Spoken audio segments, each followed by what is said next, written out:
జై శ్రీరామ్, జై హనుమాన్. అత్యంత శక్తివంతమైన శ్రీ ఆంజనేయ స్తోత్రము.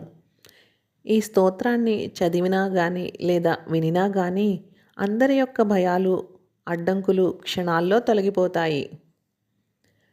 రం రం రం రక్తవర్ణం దినకరవదనం తీష్ణద్రంష్ట్రాకరాళం రం రం రం రమ్యతేజం గిరిచలనకరం కీర్తిపంచాదివక్త్రం రం రం రం రాజయోగం సకలశుభనిధిం సప్తభేతాళభేద్యం రం రం రం రాక్షసాంతం సకలదిశయసం రామదూతం నమామి.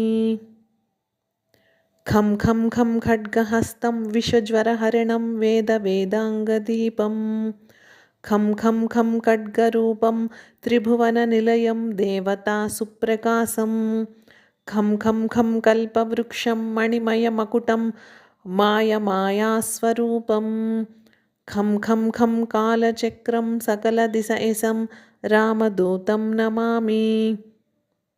ఇం ఇం ఇం ఇంద్రవంద్యం జలనిధికలనం సౌమ్యసామ్రాధ్యలాభం ఇం ఇం ఇం సిద్ధియోగం నతజనసదయం ఆర్యపూజార్చితాంగం ఇం ఇం ఇం సింహనాదం అమృతకరతలం ఆది అంత్యప్రకాశం ఇం ఇం ఇం చిత్స్వరూపం సకలదిశయసం రామదూతం నమామి. సం సం సం సాక్షిభూతం వికసితవదనం పింగళాక్షం సురక్షం సం సం సం సత్యగీతం సకలమునినుతం శాస్త్రసంపత్కరీయం సం సం సం సామవేదం నిపుణసులలితం నిత్యతత్వస్వరూపం సం సం సం సావధానం సకలదిశయసం రామదూతం నమామి.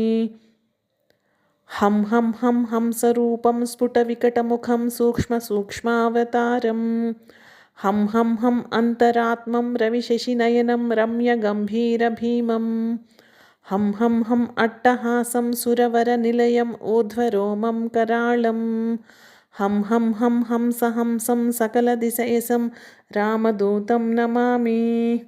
జై శ్రీరామ్, జై హనుమాన్.